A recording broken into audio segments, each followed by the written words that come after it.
Hello, everyone. This is Christy with ChiroHealthUSA, and I am so excited to have you join us for our monthly CA webinar. And today we have Ces Soyring, and she's going to be talking about the secrets that Super CAs know. And it's a simple solutions guide to success.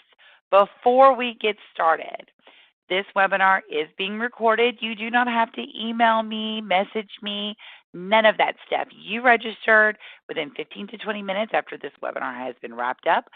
The system will automatically send you a link to the webinar recording. With that in mind, docs and staff, office managers out there, this is some great information, so you may want to refer back to it or go to our archived webinar page at ChiroHealthUSA.com to access this whenever you bring on new CAs into your practice. Our speaker today is well known as a consultant and speaker within the chiropractic community. Her expertise in administrative and insurance issues is unsurpassed, and that is why she's here today. She is a published author, writes a weekly newsletter for the chiropractic profession, and has spoken for various state conventions. In fact, we were both in Idaho just a few weeks ago. She's a past instructor for Texas Chiropractic College, and over the past 36 years, she's been at the forefront of pioneering inroads for chiropractic assistance and taught one of the first CA certification courses in the nation. Ces, thank you so much for being here today. Thank you, Christy. Well, let me take it over. Oh, go ahead. Yeah, go ahead. Okay, I was just going to say I'm going to go ahead and take it over if you're ready, and I'll just let everybody know that what we're going to talk about today is how to make you a more super CA, how to make you in your office have more follow-through, better new patients, and to really polish everything in your office. So I am going to start by letting you know what we'll be talking about today. We're going to be talking a lot about the front desk and the front desk communications, how to turn your front desk into a new patient magnet, and how to turn shoppers into patients. And I'll be talking about that in just a few minutes. I'll also talk about the appointment book and what your appointment book is probably screaming at you to tell you what's going on in your office, and how what you say, it makes a difference to what patients hear. It is a lot about communications. It's a lot about some psychology of control. But all of this is making you become a more exceptional CA, be more important in your jobs, and really love what you do. I'm going to turn it into a game. When we talk about certain things, I'm going to give you a little game that you can make an everyday experience in your office. So we're going to start by talking about the front desk. So let's start about the new patient magnet. Now, how do you make a new patient magnet? Well, first of all, let me mention this, and this is especially for all front desk CAs that are on the line right now. You have the hardest job in the office. I know you're all ribbing each other right now and looking at each other and smiling. It's true. The front desk CA, you see everybody twice. You see them coming in, you see them going out. A lot of things rely on what you do and what you say. So the most important tool you have is your smile. And I mean smile with your whole face. Let it get to your eyes. Make sure it's warm. Make sure it's welcoming. But always stay professional. I hear a lot of people talk about, oh, our patients are like our family. Well, let me just give you one thing to think about before you make that statement again. You cannot collect money from your family. They're not your family. You want to be friendly, but you don't want to be too familiar. So whether you're talking on the phone or you're greeting people in person, that front desk receptionist is the key to that office and that office growth, getting patients in and keeping them in. And remember, you never get a second chance to make a great first impression. So whether you're talking on the phone or you're talking to them when they come into the office, you're the important part. So when we talk about the telephone especially, your voice is all they have to judge that office on. They're judging it on the tone of your voice. They're judging it on the friendliness of your voice. But more importantly, they are judging it on what you're saying. And words become very important. So let's just run through a couple of key points, especially for the telephone. It's important to have a script next to the telephone. Now, a script is not just what you say, it's the information you have to get. I don't want it to sound like you're reading a script. I want you to have a form there that collects the information. So you need to get the patient's name, you need to get their address, you need to get their phone numbers. That's the kind of information I'm talking about. Have a script right there so you remember not to miss important information. Also, you want an appointment book that has highlighted areas. Now, I know a lot of people don't have a paper appointment book anymore. They have a computerized appointment book. That's okay. You can still put highlighted areas on your appointment book. The highlighted areas are to direct you to go to that time to fill in for patients, especially new patient times should be highlighted. Another tip, and this actually is not a tip that comes from me. It came from Dr. James Parker probably 37 years ago. June 1st, it'll be 37 years. So when I first started and I went to Parker seminars, one thing Dr. Parker used to say is put a little mirror up on the front desk underneath so patients don't see it. Take some stick-on letters and put the word smile on that mirror. Then every time the phone rings, before you answer it, take time to compose yourself, look in the mirror, smile, put a smile on your face. You've already toned up your voice to sound professional and sound like you've got a calming era about you. You're not rushed. You're not interrupted. You don't want to answer that phone like you're doing something else. So take that 3 seconds to look in the mirror, put a smile on your face, and answer the phone. Also, you want to keep the phrase of what you say short. Now, this may go against what you're doing right now, and I'm not here to change what your doctor wants you to do. I want you to just consider this. The shorter the statement, the more you can enunciate what you say. The slower you go, the better you can sound. So you want to identify the clinic and identify yourself. Southwest Chiropractic Clinic, cease. See, that's all I had to say. I don't say, it's always a good day at Sunshine Chiropractic Clinic. This is Cease, and I can help you. Now, that sounds like a lot, but here's the thing. People usually say it too fast. So then what is the person on the other end of the phone doing? They're saying, what? Now, where are you supposed to start over again? How are you start? You say the same thing? Do you say it real fast? All you need to do is identify the clinic, identify yourself.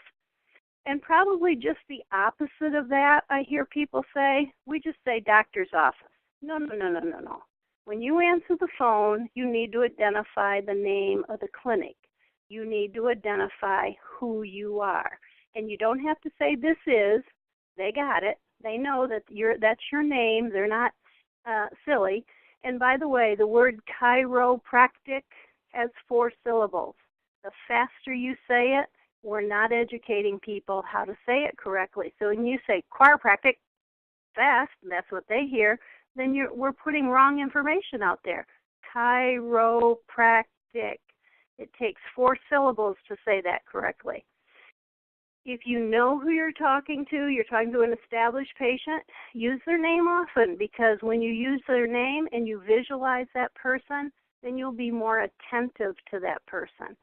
And that always helps to get people to understand that you're listening to them. Remember, the only tool you have is that telephone. So you've got to practice the skill.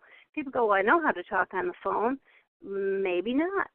So you have to learn how to talk professionally on the phone and how to speak professionally. Now, when you have a patient that calls you that may be an established patient, That will be a little different. We'll tweak that up in just a minute. But remember that when you're talking to especially a new patient, you always want to, once you make the appointment, you always want to close the conversation by repeating the day and the time you made that appointment. So say something very positive, such as, "We look forward to seeing you on Thursday at 4 o'clock. Don't say, "I'll put you down." Nobody wants to be put down. "I will see you" is a positive command. That's what you want to go into their subconscious mind. Now, one of the other things that you might want to think about when you're talking on the telephone is how you sound, or sorry, not on the telephone, but when they come in, is how you sound now face-to-face with them. They've just walked into your office. They've talked to you on the phone. There has been no visual identity. They don't know who you are. You don't know who they are. But you know that you're expecting a new patient to walk in, let's say at 10 o'clock. You're sitting behind the front desk and look up and say, "May I help you?" And now they're totally off kilter. "Well, I think I'm in the right place. I think I have an appointment. See, you didn't put them at ease, even though it seemed like you said something nice by saying, "May I help you?" No, when that person walks in at 10 o'clock and it's a person you don't know, then chances are that's your new patient. So why not instead say, "You must be Mr. Brown. We've been expecting you." Now, saying it like that has totally put them at ease. Now they are impressed that you recognize them. Well, you didn't recognize them. You expected them. And that's the whole point. When you put somebody at ease by mentioning their name, letting them know that we have been expecting them and they are in the right place, then that's the best foot you can get on as soon as they come in. When you have an established patient walk in, well, that is a little bit different. First of all, you should know their name. And let me mention this. If that patient is at least 10 years older than you, you do not call them by first name until they give you permission to call them by first name. That's civility. We're losing that. You don't just right away call them, "Hey, John, hey, Fred, hey, Mary, hey, Carol." Not until they told you it's okay for them to call them by first name because they are older than you. Now, if they're a lot older, they're in their 70s or 80s, say, "Oh, no, call me Murdy, honey," then it's Miss Murdy. We always show respect to our patients, and we always show respect to people who have that age difference. Now, when they do come in, so let's say we have Carol who just came in. It's one thing to greet her by name. "Carol, I'm glad you made it." But now can we think of something to say that's a positive statement? A positive statement would be something like, "Thanks for being on time." We don't need to talk about the weather. We don't need to talk about things like, "Is it cold out there?" We need to talk about them. We need to talk about something that's positive. So if it's a true statement and you say, "It looks like you're walking better today, Carol," that's perfect. You can say that. But do not say, "How do you feel today, Carol?" Or "How are you doing today, Carol?" Because now Carol might stand at the front desk and give you a 15-minute speech about how she's feeling, and she thinks you're writing that all down so she doesn't have to repeat it when she goes back to see the doctor. So we don't ask about their health at the front desk. We talk about positive things and positive statements, and it's always important to make sure that it is a statement. Once they're there, it is not a question. Now, when we are talking about the shopper, that's a little bit different. A shopper, first of all, by definition, a shopper is a prospective patient who's probably got the phone book in front of them, if there is still such an animal as a phone book. They're going down the phone book. They're calling every chiropractor, and they're asking questions. That's a shopper. But what they really want to know is, can you help me? Now, they don't ask that. They instead ask a question such as, how much does an adjustment cost? Well, that sounds like an interesting question, and if you answer them, the next thing you're going to hear is click, because they didn't really want to know how much is an adjustment. They want to know, can you help me? So how do you answer that question? Say, well, I don't get too many people who know it's even called an adjustment. Sounds like you've been to a chiropractor before. How long has it been since your last appointment or since your last adjustment? You see what we did? We changed it up. We took control of the conversation because we asked a question. And when we ask a question that's about them, then they start talking about themselves, because what they want to know is, do we care and can we help them? Maybe the question is, how much does an adjustment cost, or how much does an exam cost? Well, some people will say, oh, it depends. It will depend on, it ranges anywhere from 100 to 250, click. Because shoppers don't really want to know the answer to that question. They want to know, can you help me? So we can't completely avoid it. If we say something like, well, I can't tell you how much it costs. I don't know how much it costs. It really depends on if you have exam and x-rays. You see, now you're going to hear click. No, that's not how you handle it. When they ask that question, you say, the cost will depend on what you need. Why don't you tell me a little bit about your condition? Why don't you tell me how long you've been in pain? Have you seen anyone else for this problem? You see again what you've done? You're turning it into, now you're in control, you're asking the question, you're getting them to talk about themselves. And remember, the most important subject to anyone is themselves. So if you can get them talking about themselves, you can get them in to see the doctor and make that very important first appointment.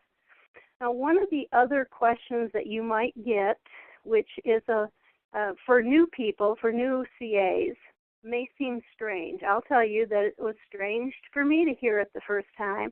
When somebody calls and asks, where did your doctor graduate from? Or they might just come right out and say, did your doctor graduate from Palmer? What a strange question when you don't understand the meaning behind it. The meaning behind it is they've been to another chiropractor. They have been to a Palmer grad. There's one thing about Palmer Chiropractic College. They are very good about referring to like Palmer people. So what the patient, whoever they saw last time, what the patient was told was, when you move here or there, make sure you find another Palmer grad. Well, the reason they say that is they're looking for the same technique, or they're looking for the same philosophy. Sometimes they're looking for a certain style. And they know, the last chiropractor knows, if they look for that same type of chiropractor who graduated from the same school, they will be in a like place. So there's two things to pay attention to. First of all, how you answer that question is, certainly it will depend on if your doctor graduated from Palmer, but the other thing is what they're looking for. Are they looking for a special technique? If they are, then, and your doctor doesn't offer it, let's say they're looking for activator, or they're looking for upper cervical, or they're looking for Logan basic, or they're looking for spinal decompression and you don't have it. Don't waste your time and the patient. If that's what they ask for and you don't have it, you probably can't save them. If they're looking for a chiropractor, and if you offer a complimentary consultation, it's probably best to say, why don't you come in, meet with the doctor. If he or she can't help you, we will find a chiropractor in this area that can help you. Because again, what does the patient want? They want to know, can you help? So when they ask where they graduated from, simply ask them, when was the last adjustment? Did you just move to this area? Are you looking for a certain technique? These answers and responses take a little time. They take time to figure out. So I'm going to suggest to you that what you do is have a notebook nearby, and keep this notebook. Write down things that you want to know the answers to, or if you say something wrong, and always polish your response.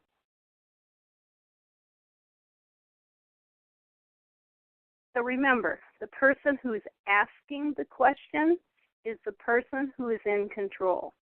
If you let the patient, especially a shopper, ask you all the questions, and you sit there and answer those questions, then you're not going to turn that patient, you're not going to turn that shopper into a patient. You're going to hear click because you didn't take control. So let me give you a little game. Now this game is a little, it can create some issues, okay, but it's fun to do if you take it all in a fun way. Role play. Somebody in the office pretends to be a shopper. You literally get on another line, call the front desk, and start asking questions. See how the front desk person answers those questions, and here's how you score the game. Whoever is answering questions, so if the shopper answers questions and they get the front desk to answer it, they get a point. If the front desk turns that around and they ask the question and they get the answer, they get a point. By the end of the conversation, who's ever made the most points, the other one has to buy Starbucks in the morning. So you can really polish up how you respond when you start role-playing back and forth. Stay in control of the conversation. Be professional, but stay in control. All right. So being in control, by the way, has to do a lot with keeping patients on schedule. And this has to do with communication. So we first have to get a patient, but we also have to keep a patient. Unfortunately, both of these rely heavily on the front desk. And I'll tell you a little secret. Sometimes we put the new person on the front desk, and that's probably not the best place for a new person. You need to have your seasoned CAs up there because they are the control of that office. And whenever you put a new person on the front desk, what you're going to notice is stats go down, new patients go down, follow-through goes down. And that's not the fault of the new person at the front desk. It's the fault of the fact that they don't have the experience. And you need experience to run the front desk. You also need great communication. So whether it's that first phone call in what you say, or it's the follow-up, you have to make sure that you understand the clinic is going to run on a schedule. We don't let the patients run our schedule. We run on a schedule, but we make the patients feel like they're making their own choice. So the way you do that, it takes control. It takes technique. It's how you say what you say. So let me tell you that the word win, W-H-E-N, and the word want, W-A-N-T, are both four-letter words. Get them out of your vocabulary. We don't want to say win. We don't want to say want. So if you're making an appointment, you don't say to the patient, when do you want to come in? That means they're in control. Instead, you say something like, we reserve special times for our new patients. We reserve special times for reevaluations. We reserve a special time for a report of findings. So if your office, let's say, is open in a typical chiropractic office, open until 6, and from 5 to 6, you're really busy with established patients who are coming in for adjustments and therapy, you probably don't want to put a new patient in that time. So a patient will say to you, Well, can I come in between, after 5, I work until 5. How you handle that's important. It's not that they can't come in, it's in order to give them more time. So that's the way you say that. In order to give you more time with the doctor when you're a new patient, we have special times reserved for our new patients.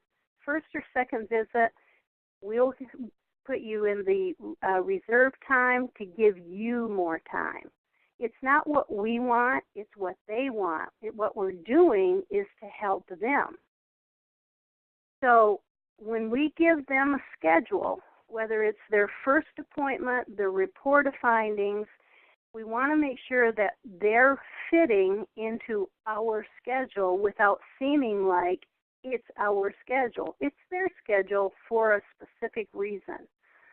Now, after they have a report of findings, which in most offices is at least the second visit, the doctor should write a treatment plan at least through the first phase. If they write a treatment plan, the front desk job now becomes, I need to make a multiple appointment schedule. And I know for every front desk, this becomes their Achilles heel because patients like to give you an excuse. But how you say it, again, is important. So the way that you say this is, based on your evaluation, you need to come in for 3 times a week for the next 4 weeks, or whatever the schedule is. So if the doctor plans on reevaluating them in a month, and they want to see them 12 times, well, that's 3 times a week for the next 4 weeks. But here's the way that we sort of break down the problem and create our own problem at the same time. We don't say, based on your evaluation, you need to come in 3 times a week for the next 4 weeks. Oh, no. We usually say something like, doctor wants to see you 3 times a week for the next 4 weeks. Okay, what's wrong with that? The doctor is the subject in the sentence. We need to keep the patient the subject. So don't say, the doctor needs to see you or the doctor wants to see you. Say, you need to see the doctor. You need to stay on schedule. It's always about the patient. The more times you can say you, the better it is. As soon as you get this in a habit of the way you say this, the better you're going to have follow-through from patients, and the more important it is to put that in the mind of a brand new patient. You run on a schedule. It's important that they stay on the schedule. But of course, we have those patients who say something like, oh, I don't know my schedule, I'm too busy, I don't know my husband's schedule, I don't know my kids' soccer games, I'll have to call you. Don't ever let the patient leave without an appointment, because if they leave without an appointment, then they have in their mind, I don't have an appointment, I need to call and get an appointment. No, the way we need to handle this is, when they say, I don't know my schedule, say, Mary, I know you're busy. Let me reserve 3:15 for you. Let me save that time so nobody else can take it. That's your time. I'm going to save it for Monday, Wednesday, and Friday. When you find out your schedule, call and we can change it if we need to. See, now Mary's leaving in a whole different frame of mind. Now she's leaving saying, I have an appointment. I need to call and change it, instead of leaving saying, I don't have an appointment until I call. You know, what's going to happen in a situation like that? If they leave without an appointment and they don't call, then they're not on the books. They're not on the books. We don't know they missed an appointment. And then 2 weeks, 3 weeks later, Doc comes in the middle of the day one day and says, hey, whatever happened to Mary? And the front desk person's saying, Mary who? Because as soon as that patient left your mind too. You need to make sure they're scheduled in your appointment book. And you want to make sure that they realize that you've reserved that time unless they call and change it. So the rule is that they need to know our office runs on a schedule. We keep that schedule for our other patients as well. They need to respect other patients. And so let me just mention this for just a second. When people come in too early or too late, we really shouldn't take them in front of somebody who comes in on time. For example, if Mary was supposed to come at 3:15 and John is supposed to come at 3:30, and John shows up at 3:28, he knows his appointment's at 3:30. He's on time. But Mary, who was supposed to be there at 3:15, she shoots in at 3:20, and you take her back. Well, now what's happened is John has to wait because Mary was late. Now, John doesn't care if he's on time or not the next time, because it's not whether or not he's on time, it's who gets there first. Well, you don't take people who get there first, you take people on appointment. So when Mary comes in 10 minutes late, you say, Mary, I'm glad you made it. I'm going to work you in just as soon as we have an opening. And go ahead and take John first, and then work Mary in. It's kind of like with kids. You have to teach them. You have to teach them it's important to stay on schedule. It's important for your time, and it's important for our other patients' time. Remember that patients won't mind waiting 10 minutes to get a 20-minute treatment, but they're not going to wait 20 minutes to get a 10-minute treatment. The reason we told them to make an appointment was so we could get them in and out. So we want to stay on time, we want them to stay on time, and we're not going to take somebody who's not on time in front of somebody who is on time. So, by the way, this is our next game in the office. Front desk is Traffic Control Central. They're the ones who handle how people flow in that office. So they handle the takeoff, they handle the landing, they handle the holding pattern. It's wrong for somebody from the back office, whether it's a back office CA or even possibly the doctor, there, I said it, to come out and get somebody out of the reception room if the front desk didn't give them authority to go back. You don't know what they know. You don't know, maybe that front desk person was holding that patient there for a few minutes because they're running late, or they're never on time, or they're rescheduling. So they're sort of in a penalty hold. And when you came out and said, oh, I can start you on therapy, come on back, without the front desk permission, you're going to owe them lunch, because front desk handles patient flow, and we need to make sure that we respect their authority at the front desk. So speaking of traffic control, we have to, if we're running the front desk, we have to also make sure that we have like people blocked together. What that means is you have places for new patients, you have places for established patients. You really shouldn't mix them unless you have sufficient staff for that kind of flow. I mean, sometimes you can have a couple of adjustment patients, but if doc is the only one there to do the exam and do x-rays, you can't be pulling him or her out to adjust patients. So new patients are seen in new patient times, and established patients are seen for their adjustments in established patient times, and that works for a better flow. You have maybe a little buffer, like 20, 30 minutes mid-morning, mid-afternoon, in case anybody came off schedule, or you had an emergency, or somebody just called that day.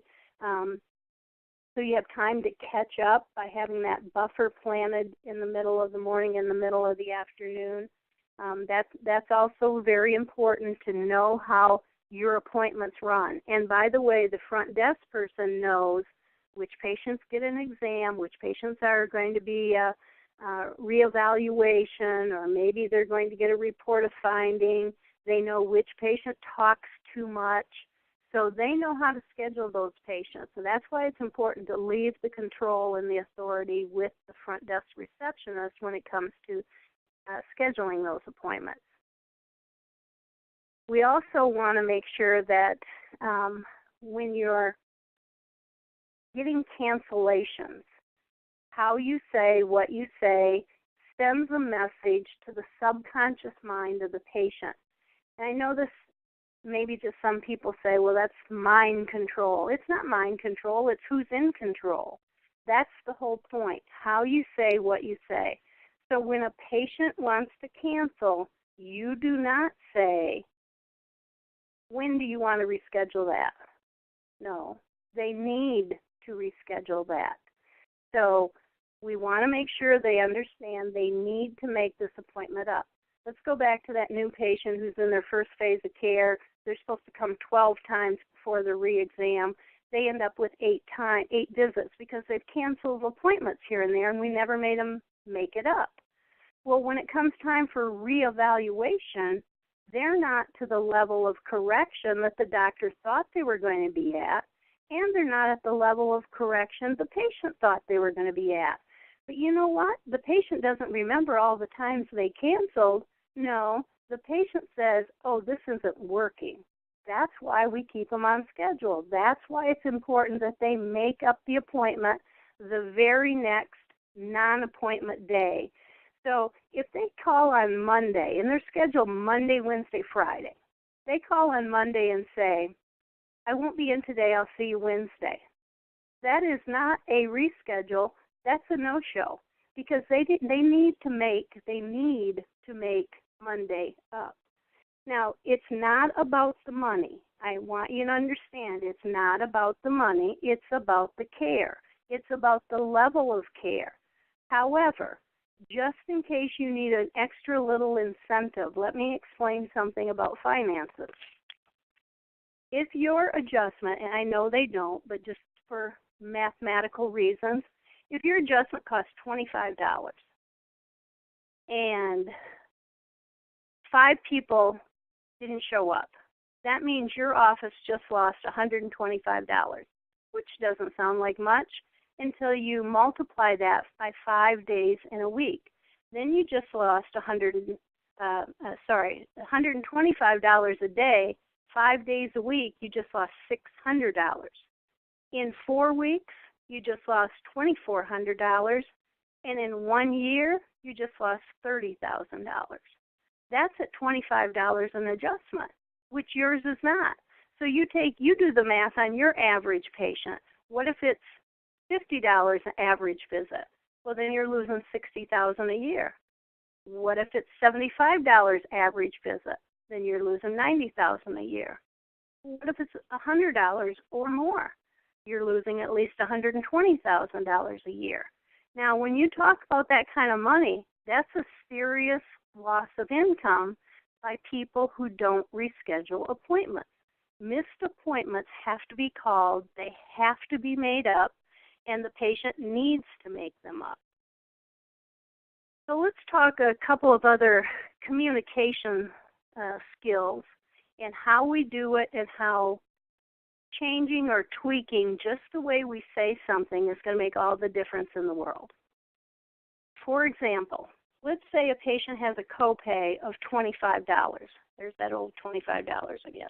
They have a copay of $25, but they have a $20 bill in their pocket.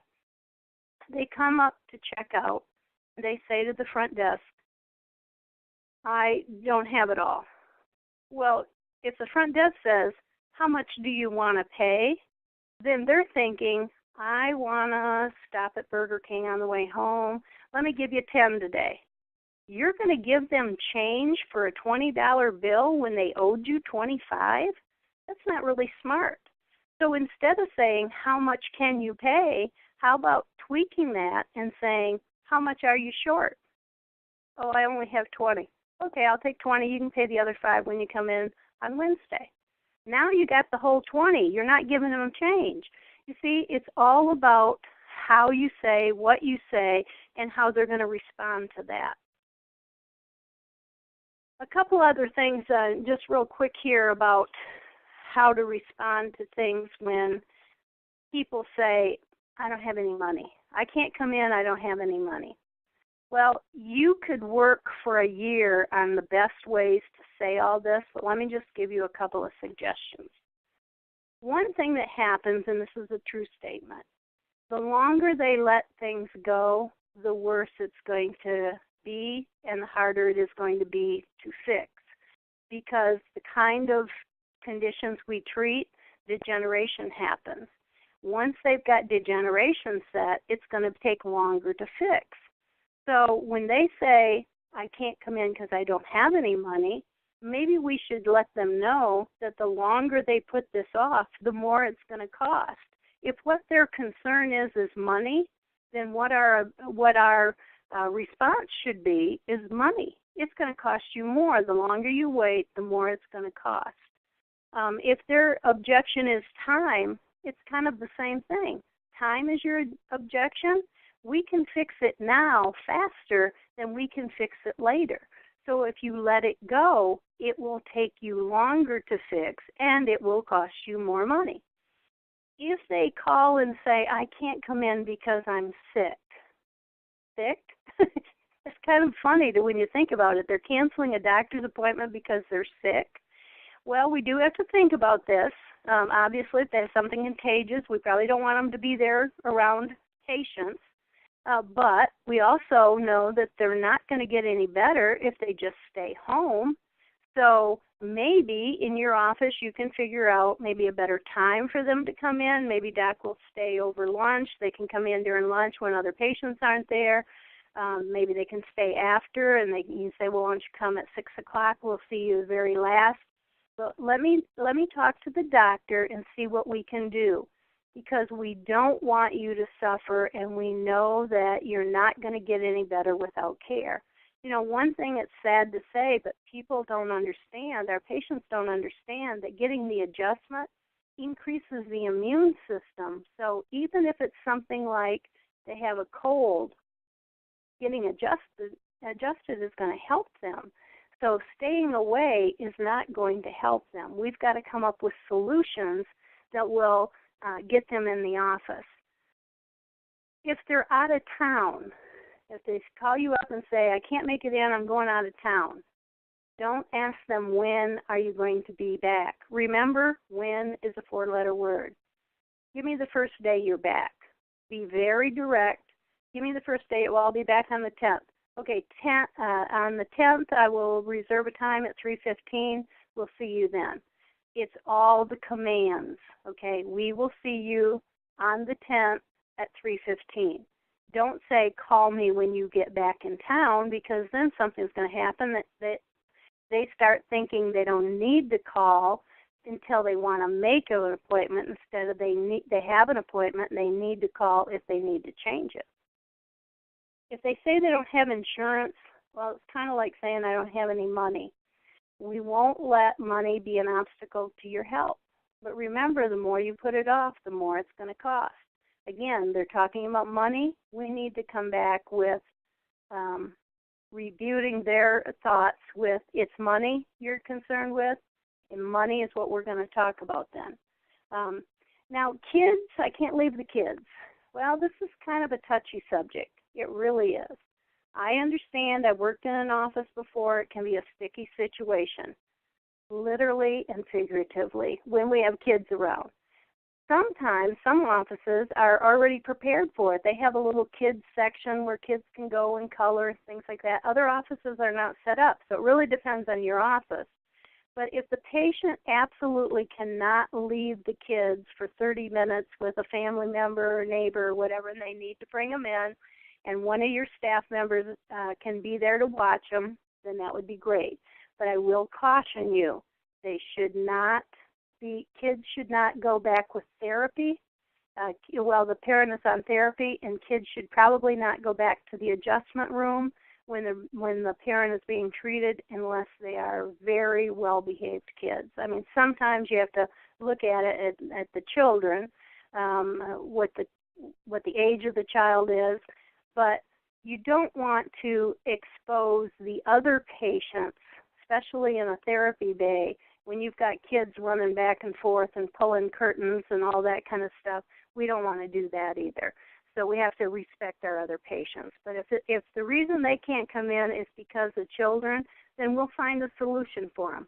We'll watch the kids when they come in. We can do that. And maybe, if this happens a lot with a lot of patients, maybe it's better to have doc hire a afternoon babysitter that's actually like a high school girl that comes in and does nothing but watch kids, and you can put all those patients at the same time in the afternoon. So it's really important to understand that patients want a certain thing. They have certain expectations. So what they want are simple. They want to be taken care of. They want to know that we can help them, and they want to know how we're going to help them. So, they want to smile. They want to feel welcome. They want to be listened to. They want to be offered solutions, and then thank them and ask them to come back. So the little things that we do in an office, it's to answer those kinds of, I skipped the thing. It's a little, what their expectations are is the least we can do. That's what we're doing our job. And we're going to offer them that smile. If it's a new patient, we're going to offer them a handshake, because you need to make that contact with the person. We need to know their names. We need to use good eye contact. People don't trust you if you can't look them in the eye. We need to polish our communication skills, always saying the right thing, always having responses and answers prepared. We need to listen with interest and jot down things when they tell us something important. We need to show our compassion and anticipate the patient's needs. Now, in just a couple of minutes, I'm going to give you an illustration about anticipating needs, which is going to wow patients as opposed to just doing what they expect you to do. So stay professional. Make sure you say please and thank you. And just as a little polish here of understanding, making sure that what we say now could be just bad habits. They're not necessarily bad, but they're bad habits, and we can polish them to be better, how we say things in a better way. So, for example, don't say, I don't know. Maybe you're brand new and somebody asks you a question. Maybe it's a question on insurance. I don't know. I don't do insurance. That's a terrible thing to say. Always your response should be, that's a very good question. Let me find out for you. We don't admit we don't know something. We make them feel important that they ask a good question. Don't say, we can't do that, whatever that is. Say, let's see what we can do to help you. Now, you're not agreeing necessarily to what they want. You're saying, let's see what we can do to help you. We'll find a solution. Sometimes we say, don't forget your appointment. No. What happens to the subconscious mind when you tell somebody not to forget? They forget. So instead, you want to program it with, please remember your appointment. It's kind of like the old thing, you don't say to kids, don't spill your milk, because the next thing that'll happen, they'll spill their milk. You say, be careful with the milk. Then they're careful that they don't spill the milk. The mind hears what it hears, but it does what it says. It doesn't understand the double negative. Also, it's really almost rude to say no problem. No problem? Somebody thanks you for something and you say no problem? How's that rude? Well, don't you think it'd be much better to say, it was my pleasure. It's my pleasure to help you. See, no problem's like, no big deal. It is a big deal. We want to make sure that we acknowledge that they just thanked us, and we're not going to insult them by saying no problem. If somebody's calling you and it's going to take you a while to look something up, don't say just a minute. Say, that may take me a while. Can I call you back? By the way, while we're on that topic, don't put somebody on hold if you've asked them, can you hold, and immediately put them on hold. Instead, wait for their answer. If they don't want to hold, get a phone number and call them back.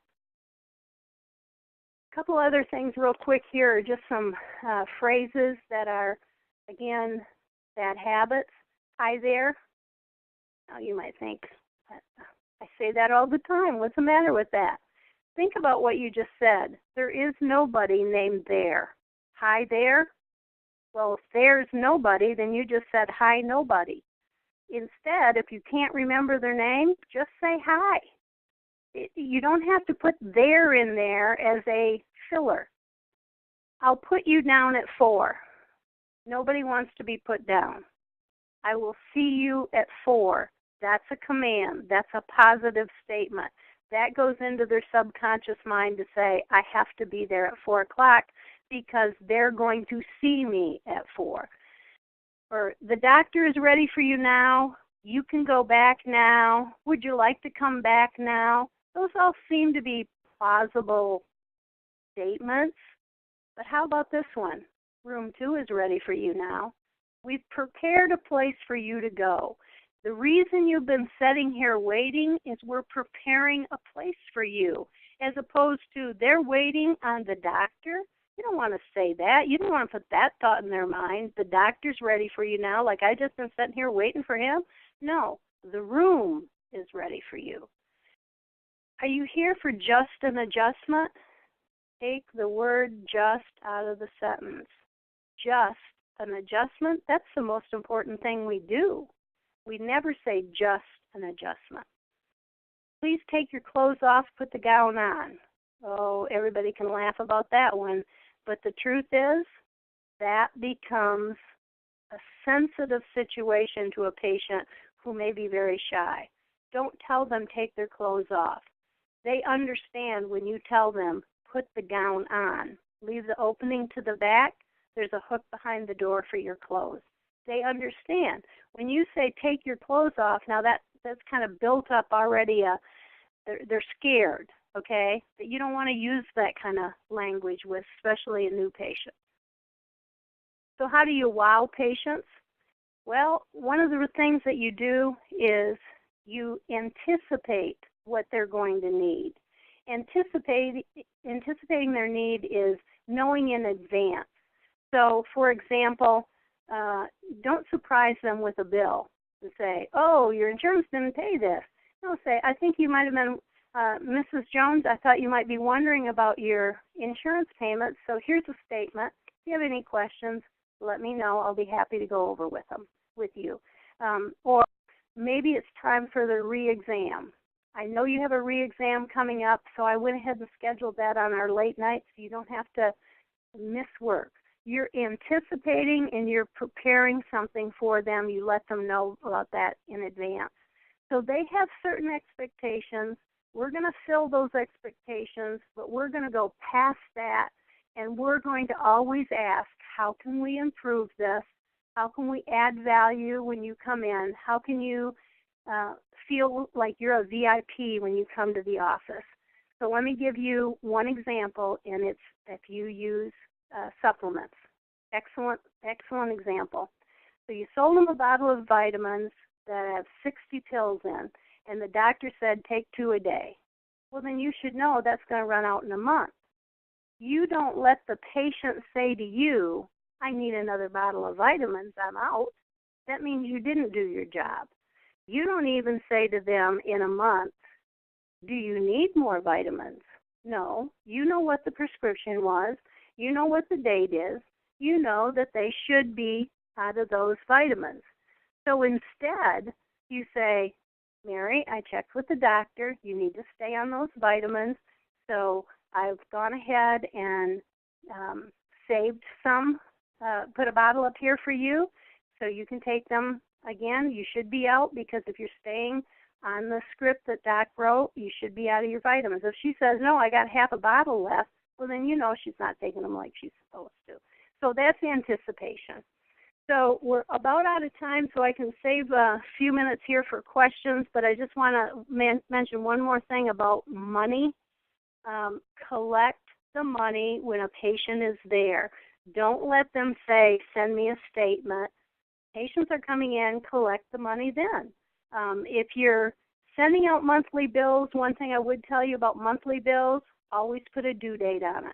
Because when they get a bill without a due date, I know this is true for me. If I get a bill without a due date, I put it into the pile of I will pay when I have the extra money, which you know is never. So if you send them out around the 10th of the month and they're due on the 20th, then people will pay them out of that second check they get in the month. So Christy, I think we'll probably take some calls now, if you want, and then I'll come back. I'll put my slide up for the contact while I'm answering questions. Okay, we have one question. It says, how do you deal with new patients who are coming in because they are in pain and have been told it will help but are afraid of the adjustment? That's a very good question. So, first of all, and this happens a lot with chiropractic because they don't understand. So I think it'll probably come better from the doctor in explaining all of the clinical part. But if they are talking to them on the phone and they say, I'm afraid to get adjusted, what a front desk person can do is say, why don't you come in, talk to the doctor. We do have some very mild techniques. We also have therapy. We offer therapy. And so without using the word adjustment, get them in to get the appointment and talk to the doctor. Usually, and I always tell front desk people when I'm training them, you don't need to sell the clinic. You need to get them in the door.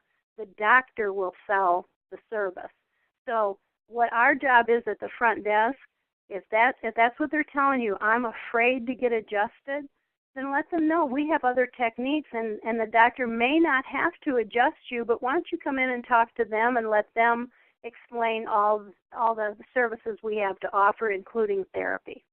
And I'm not saying they're not going to get adjusted. I'm just saying we're not going to talk about that on the phone because that's their fear. Okay, I don't have any more questions. We did get some comments that said, wow, great information. Wow, wonderful webinar. Wow, she's fantastic. So I just wanted to share that with you. Well, thank you very much. Thank you. So just in the 3 minutes I have left, I did say in the beginning I'd give you some information where you can get more if you want.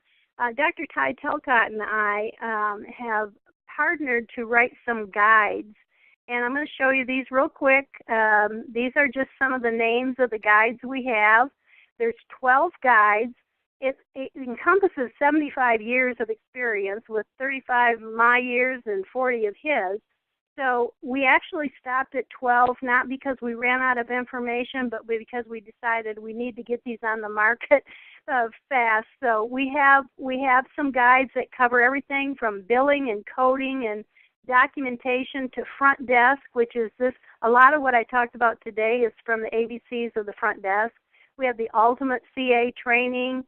We also have a practice essential for new doctors. It's kind of a checklist. We have some growth and stability for doctors, everything from internal marketing. You can contact Dr. Telcott. His information is on there at HIPAA Compliance Services. Or you can contact me, and I will get you in contact with him if you're interested in purchasing any of the manuals, and I can send you more information about that, including order forms. So I know that we're about out of time. I don't know if there's any other questions or... Nope, it doesn't look like we have any other questions. Thank you so much, Cece. Again, Okay. just a reminder, everyone will get a link to the webinar recording within the next probably 20 to 30 minutes once this webinar wraps up. You can also go to chirohealthusa.com/webinars and then click on the archived webinar tab or visit the archive button, and you'll be able to see every webinar that we've hosted for the last year, including this one. They're subdivided in order by the name of the webinar, the topic that it covered, or the speaker, and you can utilize any of those webinars that are available for 1 year. Just a reminder for those of you who are ChiroHealthUSA providers and also utilizing ChiroTouch, we will be hosting a webinar with them on Thursday at 1 o'clock p.m. Eastern Time, noon Central, on how to properly set up your ChiroHealthUSA fees and cash practice in ChiroTouch to make sure your ledgers are staying correct. Next week, we're going to have the perfect soap note with Dr. Evan William. All of the webinars are posted all the way through the end of June, and we will start posting July in the next week. So go ahead and register early. thank you for taking time out of your busy day today to join Cece and I, and we look forward to seeing you next time. Bye, everyone. All right. Thank you. Thank you, Christy. Bye-bye, everybody.